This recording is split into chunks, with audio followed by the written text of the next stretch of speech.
harassment. It's like, don't even look here. They just looked at. I actually am allowed to decide that. Hello everyone and welcome back to this week's video. This week I'm going to be talking about something that's very dear to my heart. Dear sounds like it's a good thing or that I like it. I don't at all. This week is about street harassment and kind of sexual harassment in general. Anyone who follows me on Instagram will know that it's just like, I'm just so passionate about this topic and I've talked about it all day. And I think the reason, I know the reason is because it's the most pervasive form of sexism that I personally experience as a very privileged woman. And it is just every day. It's all day, every day. So it is extremely pervasive. It's just awful. So, and it's funny, I never thought to do a whole video on it ever, because I think I just thought, oh, it's so normal. Everyone knows about it. Everyone experiences that, everyone talks about it, and it just never occurred to me to actually do a video on it until I was like, someone was like, you should do a video on that, and I was like, oh my god, why has it never occurred to me? So anyway, here I am. So we're going to be talking about what exactly it is, like examples of street harassment and sexual harassment, what effect it has on people and just the things you do and change about yourself because of this happening, some general thoughts that I think are really interesting that I want to say, and then we're going to be talking about something called bystander intervention, which is basically, if you don't experience it, maybe you do experience it, but if you're witnessing it happening to someone else, what you can do in that instant, which is extremely fascinating, and I can't wait to talk about that. So let's jump right in. So basically, I mean, if you're a woman, you will know what street harassment is. It seems almost insane to have to point today, but yeah, if you don't experience, then you probably won't know. So street harassment is, and again, these are things that I and literally every woman ever experiences every single day, and if a woman says that she doesn't experience it, there's something going on, because she does. So it is things like staring, and again we'll talk about the effect this has in a while, but it's staring, it's groping, it's touching inappropriately, or just kind of touching even in a non-sexual way, but somehow men find a way to touch you, whether it's like in a club and it's like, oh, I'll just get past you there, and they're touching your back, and it's like, or you know, you're on public transport and and I say, like, if it's a train and it'll be rocked back and forth, they'll somehow find a way to touch you in, or you know, kind of bash off you in that situation. And this has actually happened to me, and it's outrageous. I'm like, you didn't actually need to touch off me in that instance, but you did anyway. Okay. It's things like being followed, which has again happened to me a couple times actually. So it's outrageous. It's catcalling, it's having someone's horn of your car beeped at you, it's just shouting things from across the road. And again, all these things are like outrageous, but they have been so normalized because they happen literally every single. I've experienced all of these, and literally I think anyone watching this has also experienced it. They're outrageous. And so basically, in terms of what effect this has, I mean, oh my god, like overall it just makes you so afraid, so intimidated, so scared. So it physically limits you. It limits you in terms of where you can go, where you can live. Like literally, like my last apartment when I was living in Brussels, like literally, like I would sit outside my door and it would be straight away. Like literally there would be times where I would say, it'd be a Saturday, and I'd be like, okay, I'll go out for the day, go for a walk, go to a park or whatever, and I would literally spend hours, literally hours in the morning just making up excuses of things to do, like, oh, my hair isn't right, I have to get dressed, or I should probably do the dishes, and literally I would be putting off having to go outside because that would be putting off the inevitable that I would have to experience street harassment today, or just feeling uncomfortable, and I didn't want to do that, so I put it off. So all these things are just outrageous, yeah. So, and then you know, things like your clothes, it has the effect of you changing your clothes, and this is just so annoying, because one, we should be able to wear whatever we like, we should be able to express ourselves in whatever way we like, and it's even like, particularly when it's hot is when you really see it. Like when it's hot, you want to wear the least amount of clothing possible. Like you want to wear like one layer, if even, you know. And it's just like, and I've seen it, it comes into summer and you can just feel the street harassment ramping up, the staring ramping up, the shouting and the talking ramping up, to the point where I actually now look forward to winter, because it's colder, there's less men on the street hanging out because it's colder, you're wearing more, you're covered up more, and it's so frustrating. And like, me personally, like, I don't wear bras, I hate them, and I don't need them, so I just don't wear them. But obviously then, if you're in a hot country, you're wearing one layer, like your nipples might be on show. And I know like I can just see it, like when my nipples are, you know, kind of pointing out a little bit, which again, like boobs just aren't inherently sexy. They, you know, feed babies and stuff, and they're just a normal body part and nothing to stare at. And I can just see, like literally men just don't even look here, they just look down. And I'm just like, and literally like it got to the point where I was just like, I am so hot, like it is so hot outside, but I feel the need to wear a thicker top or like an extra layer so that my nipples won't be on show and people won't stare at me. Like that's literally something I've had to do, and it's just so annoying to like we all just want to get dressed in the morning, like just put on clothes, not have to think about it. And to have to think about these things when you're getting dressed in the morning, it drains you, it takes mental energy from you that you could be putting somewhere else. And like men just don't even have to think about this. They put on their clothes, they don't think about what colour it is, what shape it is, whether they look good or bad or whatever, they just put on their clothes and go about their day. And women, aside from having to think about whether they look nice, they have to think, okay, will this get me harassed? And then if I am harassed, will people think it's my fault because I wore revealing clothing even though it was 40 degrees outside? All these things. And just, yeah, I could talk about this all day long. You know, it has the effect of you not wanting to go outside at nighttime. Like literally, like if you go out on the street at nighttime, women literally just are not present. Like there literally is just not women around. And like that in itself has so many like knock-on effects, because then, you know, when men see one woman, it's like, oh my god, it's like this big show. Whereas like if there were more women around, it wouldn't be such a big thing, and maybe actually less women would get harassed. But it's just because they're not used to seeing women out at night time. Just like, oh my god, one's here, and literally, and that's how. And I'm describing men as if they're like animals, and I know they're not, but like this is literally when you're outside in the world and there are men literally staring at you. Literally, they're practically like drooling. It's just like some of them literally act like animals, like they literally have no self-control. It's like, can you not just control yourself and be self-aware and emotionally intelligent and realize that I'm not prey and I'm not an object? Oh my god, I could go on and my blood pressure would rise, but we're not gonna go there today, hopefully. Basically, it just has so many knock-on effects and consequences in a woman's life, and it closes you in, it makes you scared, it limits everything about you. It limits where you can go, what time you can go, who you can go there with, what you could wear. It limits everything. And when you're limited, you can't live. Like you literally can't live. And that is the effect that it has. And it's just, it's too much. It's too much sometimes, to the point where like I literally just stay inside sometimes because I'm like, I can't today. I can't go outside. Yeah, that's literally what happens. So now after all that, just some things I want to say that I think are interesting, that I think are good to talk about. So one of the big things in terms of sexual harassment, and this is often a conversation in like the workplace and talking about like, you know, sexual harassment in work and stuff, is one of the big things, the big distinctions about whether something, you know, obviously you're in a workplace, people flirt, people form relationships in the workplace. There's nothing inherently wrong about that.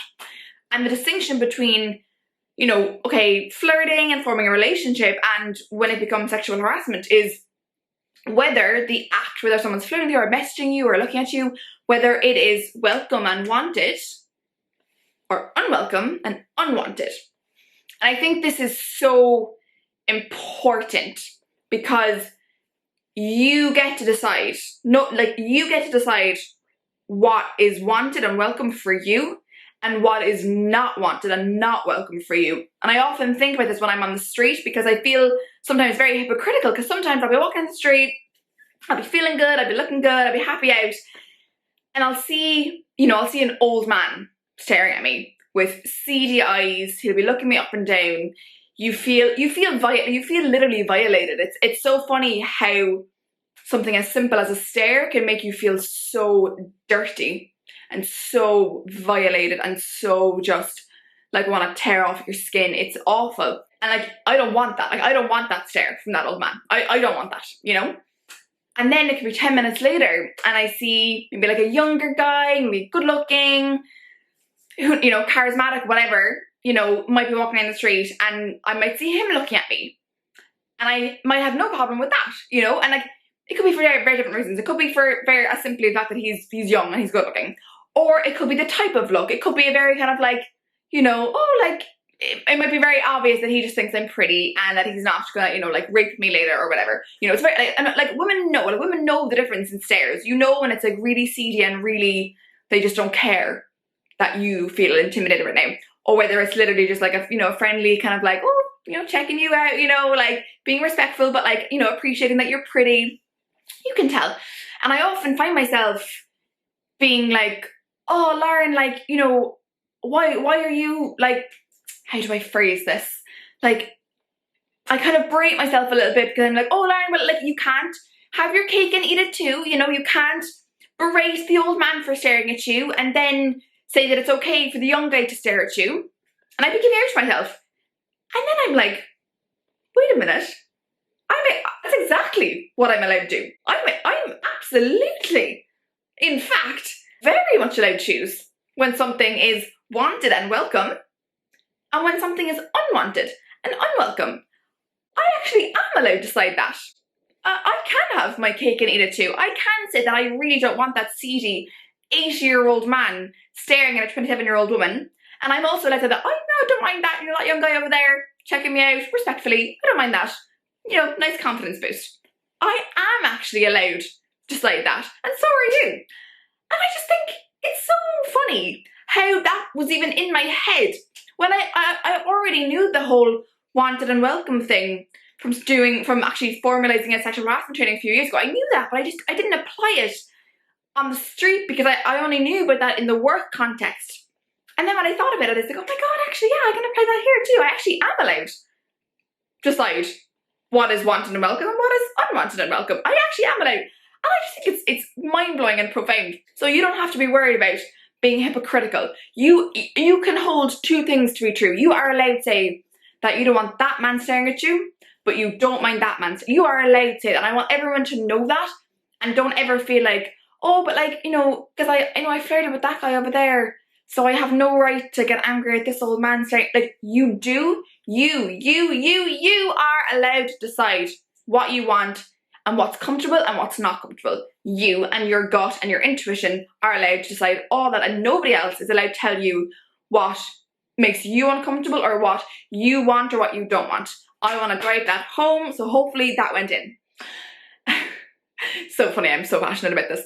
Another thing I wanted to say, which again is fascinating, I'm obsessed with this kind of, like even calling her a blogger is kind of just, it doesn't describe her. She's amazing. Her Instagram handle is Glow Graphics, and she has a new podcast, and she said in the podcast, you know, instead of bashing the things you hate, how about you, like, you know, celebrate the things you love. I think I butchered that, but that's basically what she said. And I thought, you know, I always, you know, I'm going on about street harassment and I'm always getting so angry about it. And I thought, why not talk about something, and I put this on my stories today, I was like, why not talk about something that I really love?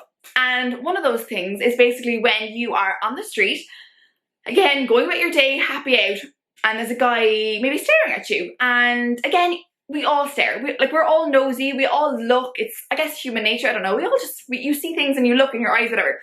And yeah, you might see someone pretty and you might look, and you know, that's all totally normal. And honestly, it's one of the, and I'm not even being dramatic, I'm being serious, one of the best feelings in the world is when, you know, you see out the corner of your eye a guy staring at you and your instincts are going like, oh, fuck's sake now. And then you look over, and like mostly, if they keep staring, I'd give them a look and I'd be like, what are you doing?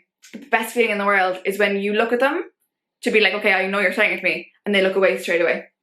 It is the best feeling in the world, and like, it doesn't happen often. It definitely is in the minority of the times, but it does happen, and it is the best feeling. It's one of the best feelings in the entire world, because you just know that they know that it's not right to stare. Like, they probably think you're pretty or whatever, and that's totally fine. But staring continuously and making someone feel intimidated, especially when it's a woman alone on the street and you're a man, is not okay. And when they, you know, look away quickly, it just shows me that they respect me, don't want to make me feel uncomfortable, they don't want to be seen as creeps, which is great. I wish more men didn't want to be seen as creeps. They know it's not appropriate to stare. Like, you know, they probably maybe thought I was pretty or whatever, and they're appreciating that, but they know it's not okay to stare, and they respect me. And again, this might not be going through any of their heads. They might just think, oh, she caught me looking, you know. But for me, that means so, and for women, that means so, so much. It just shows that they just respect you. They don't want to make you feel uncomfortable. They don't want to make you feel unsafe. And that just goes such a long way. So please, anyone, any guys watching this, you know, yeah, you can appreciate someone who's pretty, but like, don't stare. And if they see you look at them, just look away and just you know, just know that you are making their day and making them feel safe, and you are being a good ambassador for men everywhere, and showing that hashtag not all men are creeps and perverts and mean. Yeah, so please, I just wanted to say that, because in my videos I am always like, and I want to talk about some of the good stuff as well, and that is one of the great things that I notice, that I see on the streets, and it's brilliant. So now basically let's talk about bystander intervention. So basically, like, it's in the name, like a bystander, you're standing by, I guess. Actually, God, that's really, I guess, I didn't even know that till now. I guess that's where it comes from. You are standing by, you're witnessing something happening, you are kind of on the outskirts of it. And I mean, we've all seen this. I've seen this, and a lot of times I'll be in a country where I don't speak the language, so I'm like, oh, do I step in? Do I not? It's really uncomfortable, and like, there's just so much to it, and you don't know, is this a situation of sexual or street harassment? Is it not? Are they friends? Are they not? Like, you just don't know. And I did this training, it's only an hour long. I'll leave a link below. They always do free ones. It was really, really good. I do so many trainings that are so bad, but this was really, really good. I would recommend to everyone. But basically, the crux of the training was there are 5 methods that you can employ as a bystander to try and de-escalate a situation when you see it. And I'm just going to run through them very, very quickly. I have them on my phone, hee hee. Number 1 is distract. If you see the 2 people, distract the situation. Draw attention to yourself, jump in between the 2 of them, just distract one of them, distract something, distract everyone, and just again, de-escalate the situation. Number 2 is delegate. So basically, the example they gave was like, if you're on a bus or something, like if you don't have the power to stop the street or the harassment you're seeing, maybe, you know, go to the bus driver. The bus driver will have more authority. They can maybe kick someone off the bus. Delegate the task of fixing the situation to someone with more authority. Amazing. Document. So that's basically, yeah, taking a picture, taking a video, recording what's happening. And then a big point they made for this one was, like, don't post it online without the person's strict approval or permission, the person who is being harassed. Like, maybe afterwards go over to them and say, look, I recorded this, do you want it for like evidence or whatever? If you are going to press charges or whatever, I have this. Do not post without their consent, because it's embarrassing for them. It's an invasion of their privacy. They've already just been harassed, and then they might feel like harassed all over again by everyone on the internet. So very, very important. The next one, 4th one, is delay. So delay basically is like, okay, if you witness it, you maybe can't do anything, but you just wait. You delay your timing. So you wait for the person who is harassing them to leave, and then you approach the person and be like, okay, I just witnessed what happened. Are you okay? Do you need me to stay around? Can we call the police? Can we do anything? Yeah. So a funny one. I didn't really get it at first, but yeah, just something at least you can do. And then the 5th one was direct. So literally entering into the situation and, you know, approaching the person harassed. You know, do you have a problem? Can you stop? Like, please fuck off. Like, directly getting involved and maybe, you know, trying to take the person out of the situation, doing something. So that's kind of basically a rundown. And funnily enough, I'm someone who kind of thought, okay, maybe direct would be one of the best ways to do it. But actually they said direct should be the last thing you do. You should try everything else to de-escalate the situation, try everything else first, and then if all else fails, then you can get directly involved, which I thought was fascinating. So again, I'll leave the link to that training down below, would highly recommend. So basically, we've come to the end of the video. I hope you've learned something in that and got a sense of, you know, what exactly it is, what the effect it has on people, and what you can do if you are witnessing it. And these are helpful even for anyone, even if you experience it, and you can tell other people, just, yeah, like, you know, step in please and help me, you know. So yeah, I think, yeah, amazing. I'm very passionate about this. Bottom line, street harassment is not normal. It's not normal to stare at women, to follow them, to grope them. It's not normal. If you are someone who does those things, please stop. If you are someone who experiences those things, know that it's not normal. It's not okay. You're under no obligation to speak out about it, but I wish more people would. It's the only way that it's going to stop, and it's the only way we're going to wake people up to the fact that this is not normal and it's not okay. So thank you so much for watching. I know I'm like a lot of people will think I'm like a broken record with this topic, but to be honest, I will never shut up, and it's awful. It's awful and it needs to stop. So yeah, that's my 5 cents on the issue. So thank you so much for watching. Please subscribe to my channel if you want to see more videos like this, and give the video a big thumbs up. I'm literally like rattling off a script from YouTubers, but yeah, there we go. So thank you so much, and I will see you all in next week's video. Bye!